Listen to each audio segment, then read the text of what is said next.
नमस्कार मित्रों, पटना के डाकबंगला चौराहे पर भारतीय जनता पार्टी के कार्यकर्ताओं पर जबरदस्त लाठीचार्ज हुआ है। इस लाठीचार्ज की चर्चा इसलिए भी हो रही है क्योंकि भारतीय जनता पार्टी ने शिक्षकों के समर्थन में ये एक मार्च निकाला था और उस मार्च को गांधी मैदान से निकालकर वो विधानसभा तक पहुंचना चाहते थे, लेकिन डाकबंगला चौराहे पर उन्हें रोकने की कोशिश हुई। पुलिस वालों का कहना है कि उनके ऊपर कार्यकर्ताओं ने मिर्ची फेंकी और इसके बाद संघर्ष बढ़ गया और ज़बरदस्त लाठीचार्ज हुई है, जिसमें कई बड़े नेता जख्मी हुए हैं। भारतीय जनता पार्टी का एक कार्यकर्ता मारा भी गया है। इस घटनाक्रम के बाद इस बात की चर्चा ज़्यादा हो रही है कि भारतीय जनता पार्टी एक तरफ बिहार में शिक्षकों के सवाल पर सड़क पर उतर रही है, उनके लिए संघर्ष कर रही है, जबकि उत्तर प्रदेश में भारतीय जनता पार्टी की सरकार शिक्षकों के सवाल पर मौन है। अभी जनवरी में जब भारतीय जनता पार्टी की सरकार से शिक्षा मित्रों ने मांग की थी कि उनका समायोजन किया जाए, तो भारतीय जनता पार्टी के सांसदों की ओर से, भारतीय जनता पार्टी के नेताओं की ओर से उनको समर्थन दिया गया था।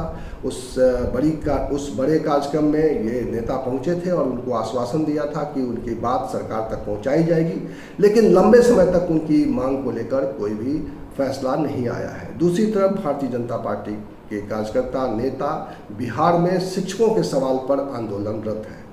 वो आज शिक्षकों के सवाल पर लाठियां खा रहे हैं, जबकि उत्तर प्रदेश में शिक्षकों के सवाल पर भारतीय जनता पार्टी के नेता, भारतीय जनता पार्टी की सरकार सभी ने मौन साध रखा है। भारतीय जनता पार्टी के नेता सवाल उठा रहे हैं कि तेजस्वी यादव ने चुनाव के दौरान सरकार बनने पर 10 लाख नौकरियों का वादा किया था, लेकिन अब जबकि वो नीतीश कुमार के साथ सरकार चला रहे हैं, 10 लाख नौकरियों के सवाल पर मौन है। इसके अलावा शिक्षकों के सवाल पर भारतीय जनता पार्टी के नेता सड़क पर उतरे हैं। उनका कहना है कि शिक्षकों को बिहार सरकार की परीक्षा देने के लिए मजबूर किया जा रहा है। बिहार सरकार ने प्रस्ताव किया है कि शिक्षकों को राज्यकर्मी का दर्जा पाने के लिए बीपीएससी के जरिए एक परीक्षा को पास करना पड़ेगा। इसके बाद उनको 42,000 रुपये महीना मिलेगा।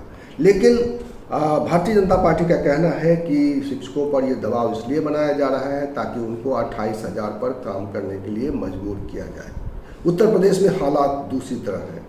यहाँ पर शिक्षा मित्रों को 10,000 के मानदेय पर काम करने के लिए मजबूर किया जा रहा है, लेकिन उत्तर प्रदेश में कोई भी भारतीय जनता पार्टी का नेता शिक्षकों की इस आवाज़ को नहीं उठाता है। पिछले जनवरी में एक बड़ा कार्यक्रम लखनऊ में किया गया था और उस कार्यक्रम में शिक्षा मित्रों को ये आश्वासन दिया गया था कि उनकी बात सरकार तक पहुंचाई जाएगी। इस आयोजन में भारतीय जनता पार्टी के बड़े नेताओं का हाथ था। भारतीय जनता पार्टी के एक बड़े सांसद उस कार्यक्रम में मौजूद थे और उन्होंने उनसे ये वादा किया था कि वो उनकी बात, उनके मानदेय को बढ़ाने की बात या उनको शिक्षक के रूप में समायोजन देने के लिए वो सरकार से पैरवी करेंगे, लेकिन अभी तक इस बारे में कोई फैसला नहीं आया है। जबकि दूसरी तरफ बिहार में शिक्षकों के सवाल पर भारतीय जनता पार्टी के नेता और कार्यकर्ता आज सड़क पर उतरे। ये अच्छी बात है कि शिक्षकों के सवाल पर, उन सवालों पर जिन सवालों को लेकर सरकार गंभीर नहीं है, विपक्षी नेता सड़क पर उतर रहे हैं। क्या उत्तर प्रदेश में विपक्ष ऐसा कर पा रहा है, ये सवाल भी है। और इसके अलावा सवाल ये है कि भारतीय जनता पार्टी का ये दोहरा रवैया क्यों है। यहाँ के शिक्षकों के बारे में भारतीय जनता पार्टी के नेताओं की राय कुछ और है, जबकि बिहार में शिक्षकों के सवाल पर भारतीय जनता पार्टी के नेता इस तरह की राय रखते हैं। बहरहाल आज भारतीय जनता पार्टी के नेताओं और कार्यकर्ताओं ने जो रैली निकाली थी, उसके बाद जिस तरह का नज़ारा सामने आया है, वो सोशल मीडिया पर वो तस्वीरें वायरल हो रही हैं। उन सारी तस्वीरों को मैं दिखा नहीं सकता हूँ, यूट्यूब के जो नियम है उसके मुताबिक इन तस्वीरों को दिखाया नहीं जा सकता है। इससे साफ हो रहा है कि किस तरह से भारतीय जनता पार्टी ने पूरी तैयारी के साथ सड़क पर उतरकर शिक्षकों के सवाल को रखा है। लेकिन सवाल यही उठता है कि क्या भारतीय जनता पार्टी उत्तर प्रदेश में इस तरह का कोई रुख रखती है। भारतीय जनता पार्टी के नेता क्या शिक्षकों को लेकर इस तरह का रवैया रखते हैं, या क्या विपक्ष उत्तर प्रदेश में शिक्षकों के सवाल पर इस तरह का कोई प्रदर्शन करने की सोच सकता है। उत्तर प्रदेश में हालत यह है कि शिक्षक अपने लिए खुद लड़ाई लड़ रहे हैं, लेकिन उनकी कहीं सुनी नहीं जा रही है।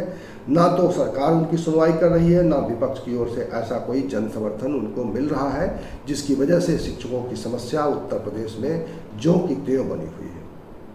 इस वीडियो में इतना ही। इसी तरह की चर्चा और इसी तरह के सवाल के साथ मैं आपको मिलूंगा अगले वीडियो में। तब तक के लिए नमस्कार।